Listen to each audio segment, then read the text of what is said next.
एक घने जंगल के बीच बसी कुटिया में एक साधु रहते थे। जंगल में वे एक कबूतर के साथ अपना सात्विक जीवन व्यतीत कर रहे थे, जिसका नाम संत था। वे प्रतिदिन नियम से उस कबूतर को मक्के के दाने खिलाते और उसका खूब ख्याल रखते। ये लो तुम्हारा भोजन, अब जल्दी से इस भोजन का स्वाद लो और फिर मुझे थोड़ी देर ईश्वर का ध्यान भी तो करना है ताकि मन को शांति मिल सके। संत बड़े ही चाव से वो दाने खाता है और फिर साधु बाबा एक पेड़ के नीचे बैठ अपने ध्यान में लीन हो जाते हैं। संत भी साधु बाबा के कंधे पर बैठकर साधु बाबा के हर कार्य में उनका साथ देता। अरे अभी तुम्हें प्रार्थना की आवश्यकता नहीं है, तुमने अपना भोजन कर लिया है तो अब थोड़ी देर जाके आसमान की सैर करके आओ, तब तक मेरी प्रार्थना पूरी हो जाएगी। उसके बाद हम विश्राम करेंगे। साधु बाबा की बात सुनकर संत आसमान की सैर करने निकल जाता है और साधु बाबा पुनः अपनी प्रार्थना में लीन हो जाते हैं। आसमान में पेड़ों से ऊपर ऊंचाई पर संत बेहद खुशी के साथ गुनगुनाते हुए उड़ रहा था, जैसे झूमते हुए आसमान में नृत्य कर रहा हो। वही सेवक राम नाम का एक 20 वर्षीय नौजवान लड़का तीर कमान हाथ में लिए जंगल में शिकारी की तलाश में खड़ा था। वैसे तो मुझे शिकार करना बहुत पसंद है, लेकिन आज मैं एक पक्षी का शिकार करना चाहता हूँ, क्योंकि मैंने अक्सर लोगों को बात करते सुना है कि एक पक्षी का शिकार करना कोई आसान काम नहीं होता और मुझे मुश्किल काम करने में अत्यधिक आनंद आता है। इसलिए मैंने आज सुबह ही निश्चय कर लिया था कि आज एक पक्षी का शिकार करूँगा, अन्यथा मैं शिकार ही नहीं करूँगा।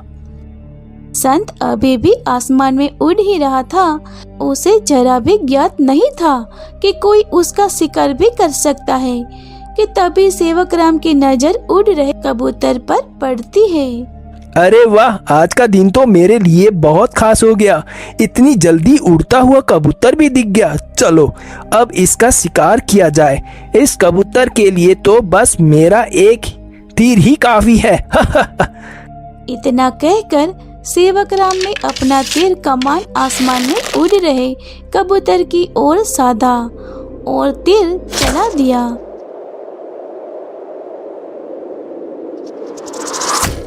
तीर लगते ही संत फड़फड़ाते हुए जमीन पर गिरने लगता है। साधु बाबा! इतना चिल्लाकर संत अपने प्राण त्याग देता है।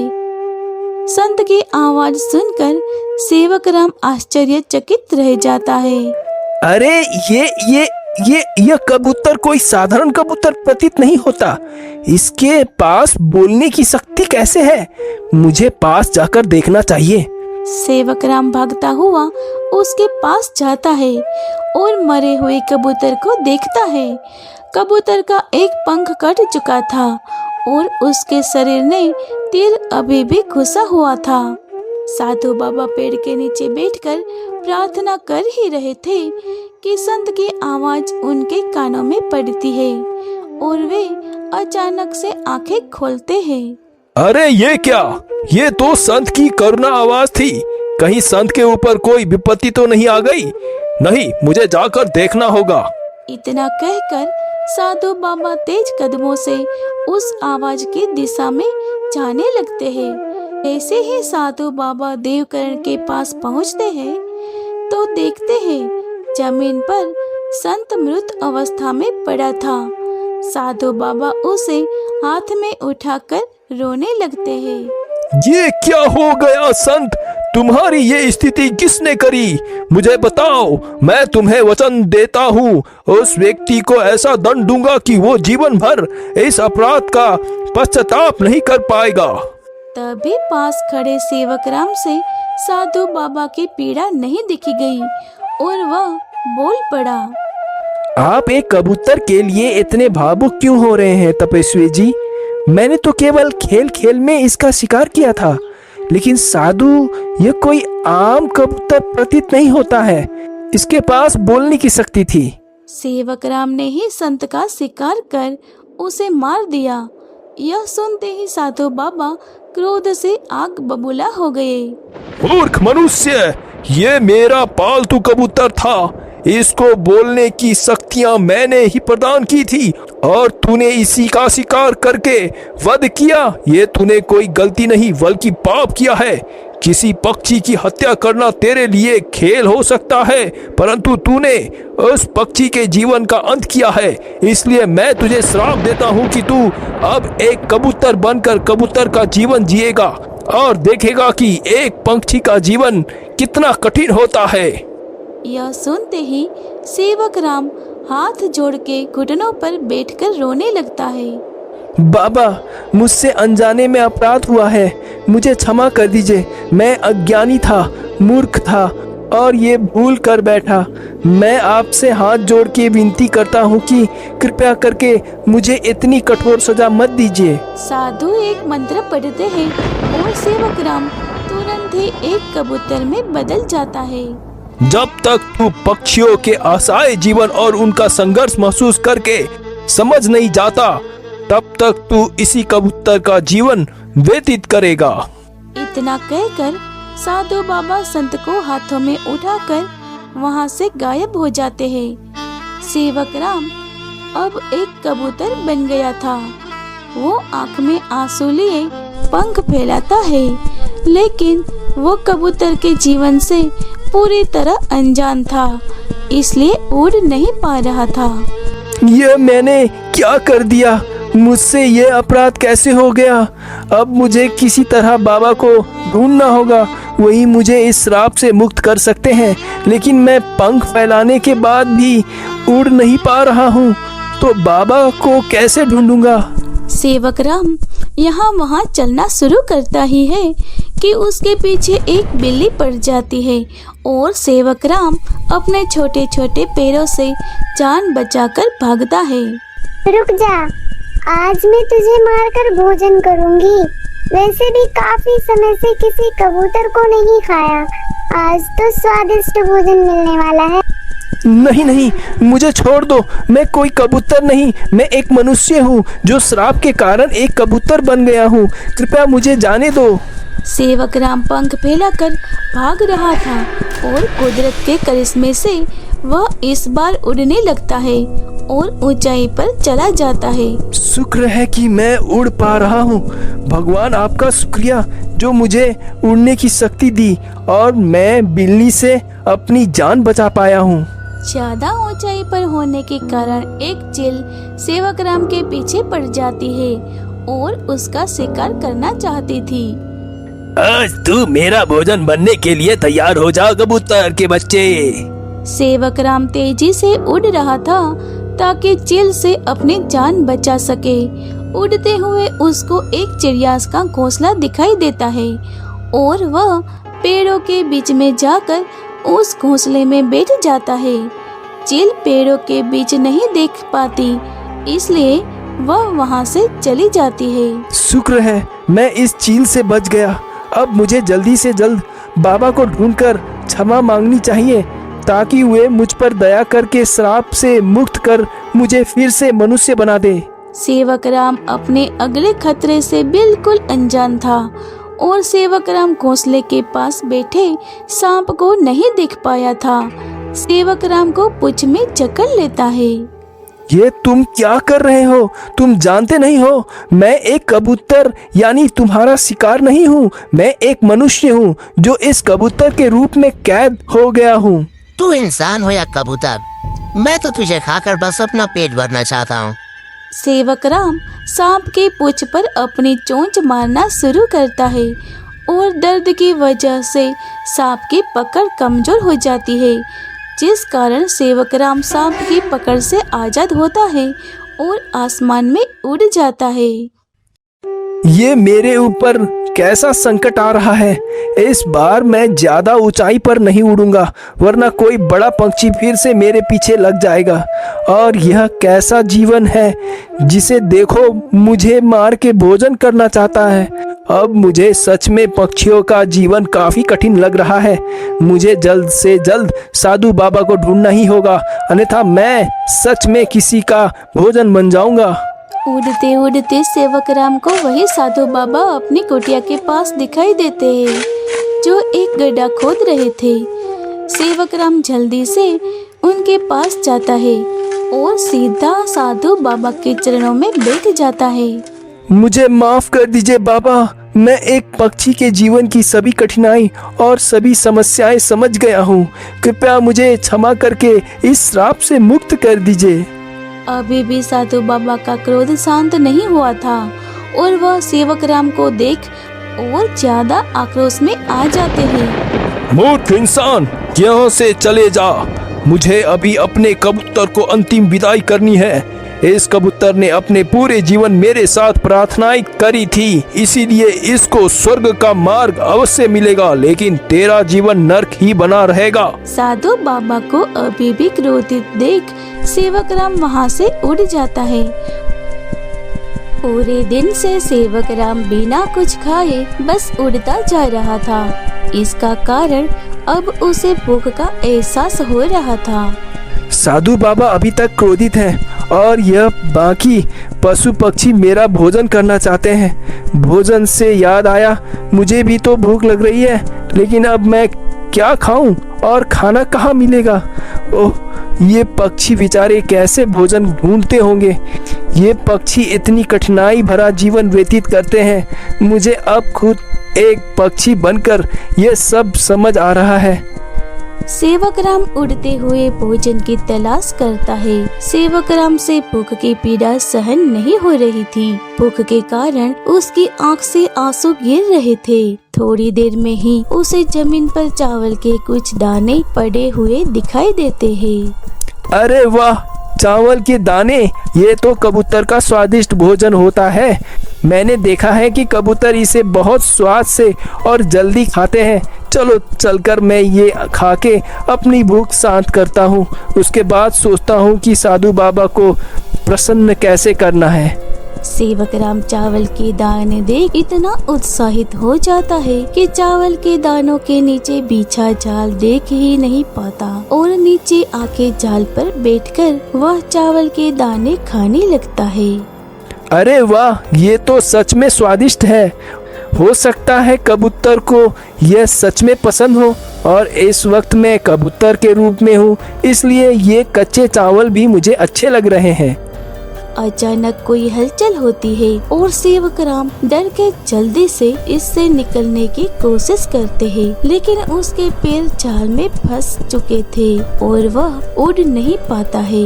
इतनी देर में दो मनुष्य पिंजरा हाथ में लिए सेवक राम के पास आते हैं और सेवक राम को जाल से उठाकर पिंजरे में कैद कर लेते हैं। आखिरकार हमने एक कबूतर पकड़ ही लिया। देख मित्र, मैंने कहा था ना, जाल के ऊपर चावल के दाने डालने से कोई ना कोई पक्षी जरूर फंसेगा। और देखो, हमने एक जीवित कबूतर पकड़ लिया। मित्र, तुमने सही कहा था, लेकिन अब हमें चलकर इस कबूतर को बेचना होगा, जिससे हमें काफी मुनाफा होने वाला है। लेकिन मैं यह सोच रहा हूँ कि हम ये कबूतर जाके किसको बेचें, कौन खरीदेगा और कौन इसका उचित दाम देगा? अरे यह कबूतर हम उसको बेचे जो कबूतर के मांस का सेवन करता होगा, क्योंकि वही हमारी ताजी और बढ़िया कबूतर उचित दाम पर खरीद सकता है। और इस कबूतर को तो देखो, मुझे लगता है इसमें मांस भी बाकी कबूतर से ज्यादा होगा। मतलब हमें इसके बदले बहुत ही अच्छा दाम मिलेगा। सेवक राम यह सब पिंजरे के अंदर से सुन रहा था और घबरा कर चीखता है। बचाओ मुझे, कोई है, मुझे यहाँ से रिहा करो। मैं कोई परिंदा या किसी का भोजन नहीं हूँ, मैं एक मनुष्य हूँ, मुझे पिंजरे से रिहा करो। अरे ये चीखने की आवाज कहाँ आ रही है? आखिर यह कैसे संभव है? कोई दिखाई क्यों नहीं दे रहा? आखिर कौन चिल्ला रहा है? ये आवाज इस कबूतर की है जो कि इस पिंजरे के अंदर से आ रही है। इसका मतलब यह कबूतर बोलना जानता है। इसका मतलब यह बहुत खास कबूतर है। इसको किसी का भोजन बनाना सही नहीं है। मेरे विचार से इसकी सहायता से हम बहुत रुपए कमा सकते हैं। हाँ मित्र, इसके बोलने वाले करतब दिखाएंगे तो लोग बहुत रुपए देंगे। ये कबूतर हमें रातों रात अमीर बना सकता है।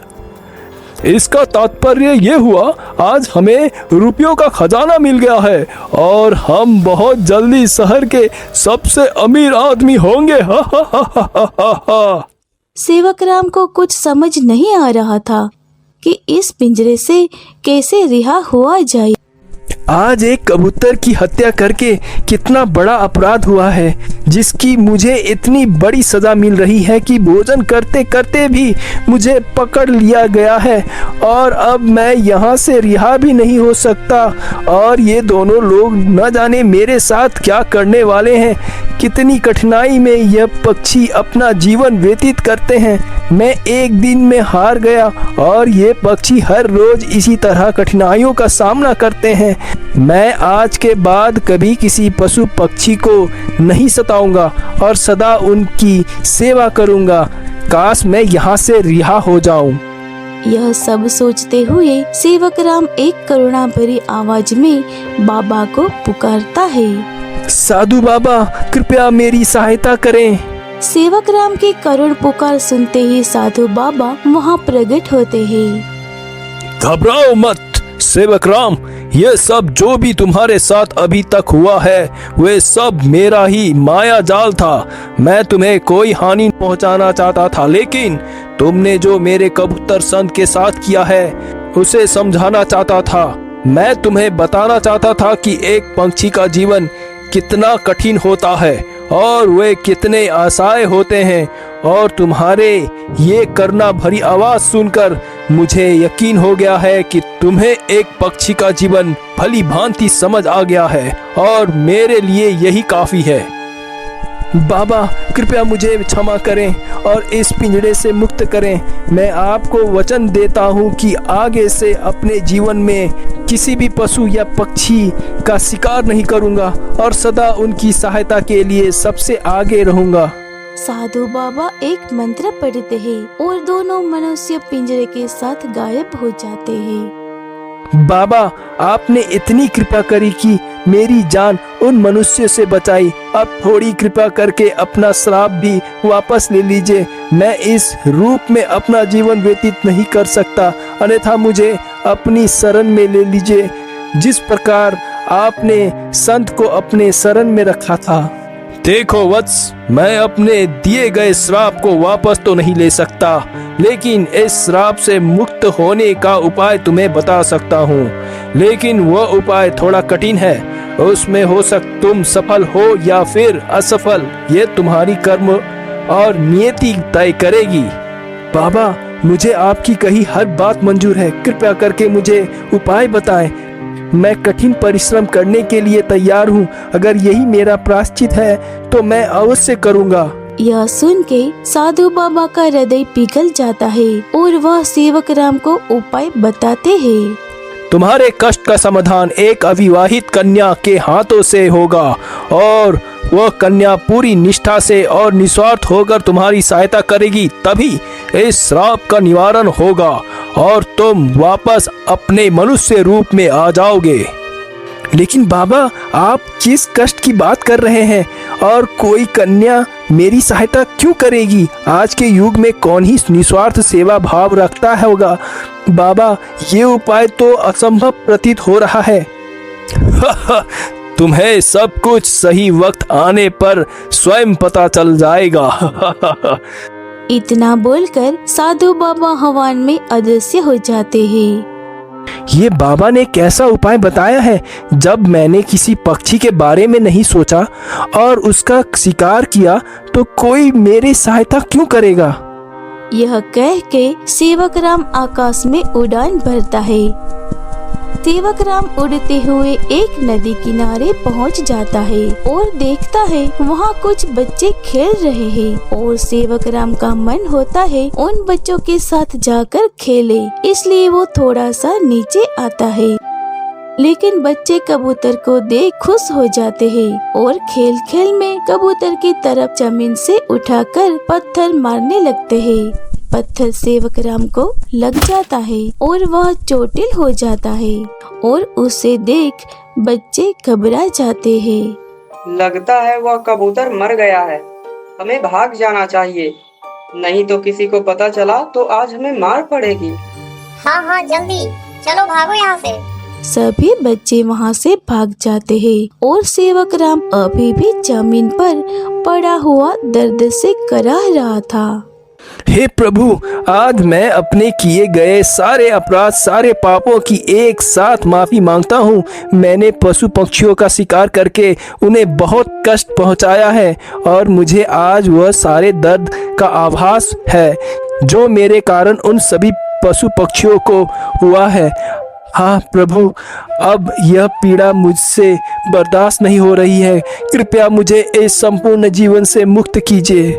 सेवक राम करा ही रहा होता है, तभी वहाँ पर कुछ सहेलियां हाथों में मटका लिए नदी के पास आती है।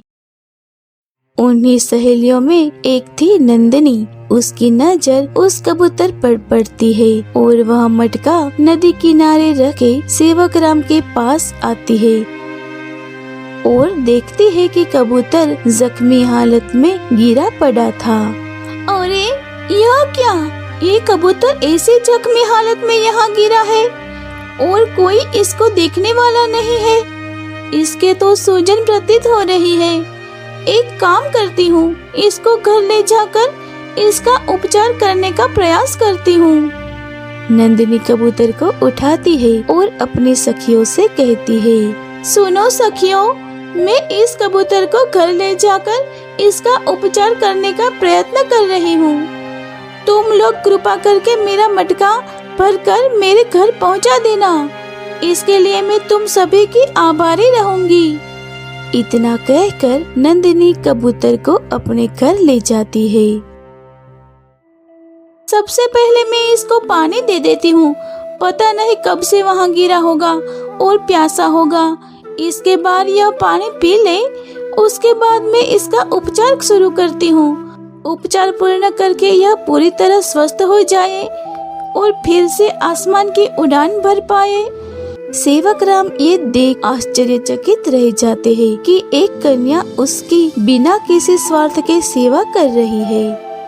आज के युग में भी लोग निस्वार्थ होकर पशु पक्षियों की सेवा करते हैं, यह मैंने आज जान लिया। लेकिन मैं मनुष्य हूँ और बोल सकता हूँ, ये इस कन्या को बताना अभी उचित नहीं होगा। नंदिनी सेवक राम के सामने एक प्याले में पानी रखती है। अब तुम जल्दी से ठीक हो जाओगे और फिर से आसमान की सैर कर पाओगे। और जब तक ठीक नहीं हो जाते, यहाँ बैठकर आराम करो। मैं तुम्हारे लिए कुछ खाने को भी लाती हूँ, बस थोड़ा धैर्य रखो, ठीक है? नंदिनी भीतर जाती है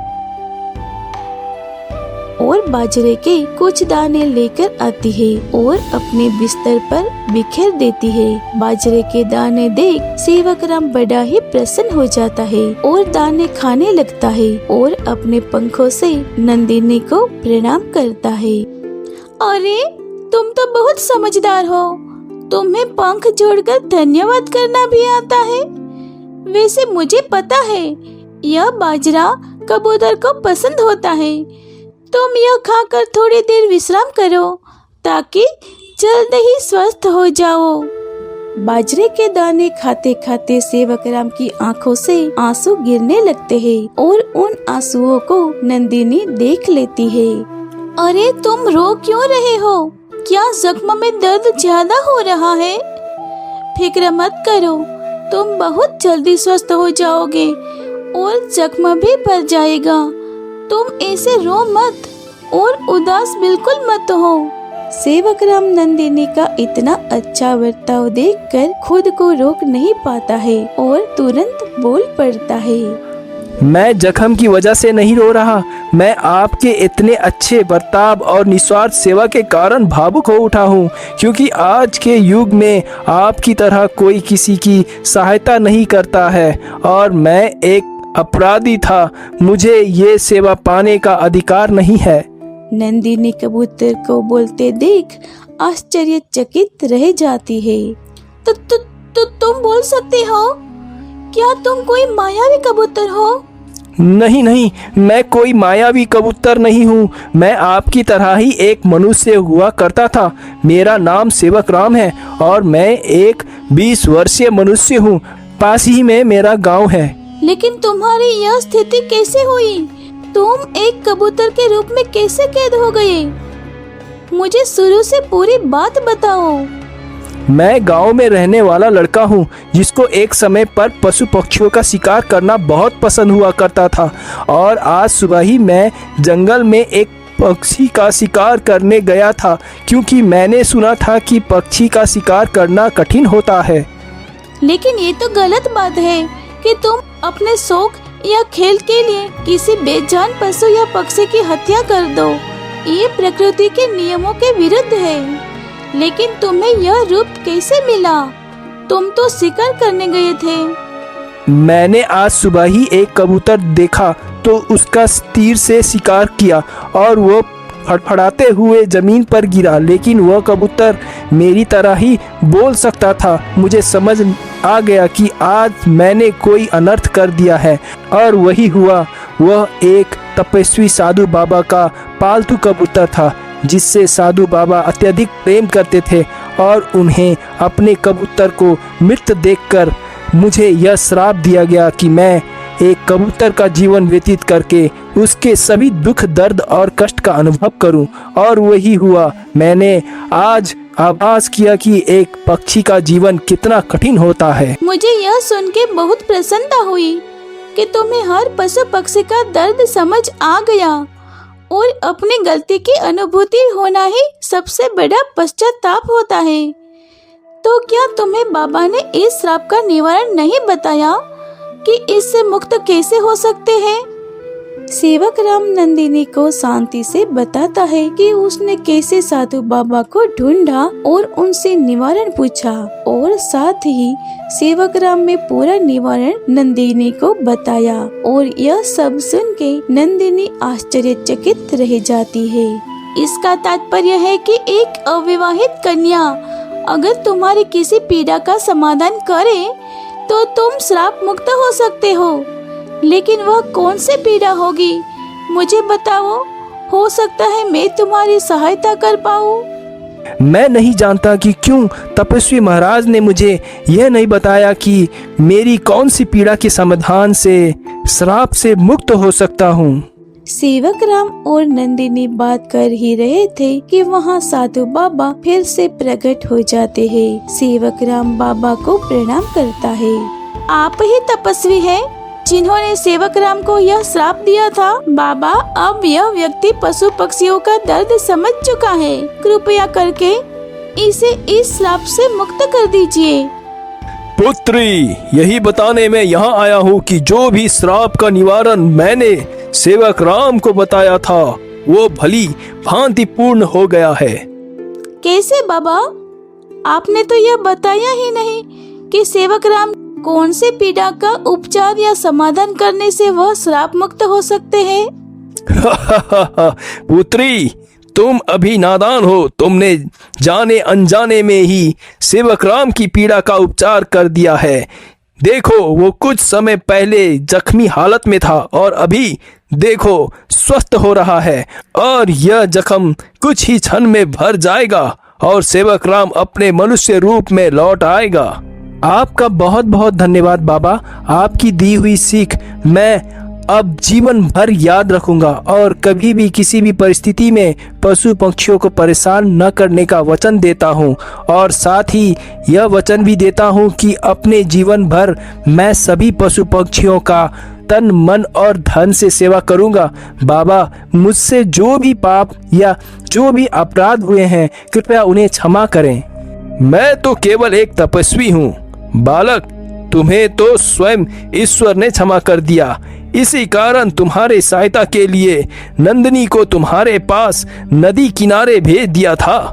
सेवक राम और नंदिनी को आशीर्वाद देते हुए साधु बाबा अदृश्य हो जाते हैं और बाबा के अदृश्य होते ही सेवक राम का जख्म पूरी तरह भर जाता है और वह तुरंत ही अपने मनुष्य रूप में लौट आता है। यह देख नंदिनी भी काफी प्रसन्न होती है।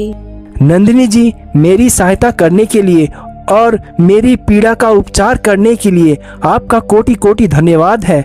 मुझे अब चलना चाहिए। मेरे परिवार वाले सभी मेरा इंतजार कर रहे होंगे और हाँ, अगर ईश्वर ने चाहा तो हम फिर से दोबारा जरूर मिलेंगे। इतना कहकर सेवक राम वहाँ से चला जाता है और नंदिनी दरवाजे पे खड़े होके सेवक राम को जाते हुए देख रही थी। ऐसा ही कुछ दिन बीत जाते हैं। एक दिन सेवक राम अपने घर के बाहर खड़ा था और पक्षियों के लिए पानी का प्याला भर के रखा था। साथ ही बाजरा और चावल के दाने भी फैला रखे थे और ढेर सारे पक्षी वहाँ पर बैठकर खाना खा रहे थे। कितना अच्छा महसूस हो रहा है कि तुम सब आज मुझसे इतना प्रेम करते हो। मुझसे जितना हो सकेगा मैं तुम लोगों की उतना सेवा करूँगा और अब कोई दुर्व्यवहार नहीं करूँगा। तपस्वी बाबा ने सही कहा था कि पशु पक्षियों से प्रेम भाव रखने में सबसे ज़्यादा खुशी की अनुभूति होती है और यह मेरा सौभाग्य है कि इतने सारे पक्षी आज मुझसे प्रेम भाव रखते हैं। अगर आपको ये कहानी पसंद आई हो तो इस वीडियो को लाइक करें और सब्सक्राइब करें हमारे चैनल को।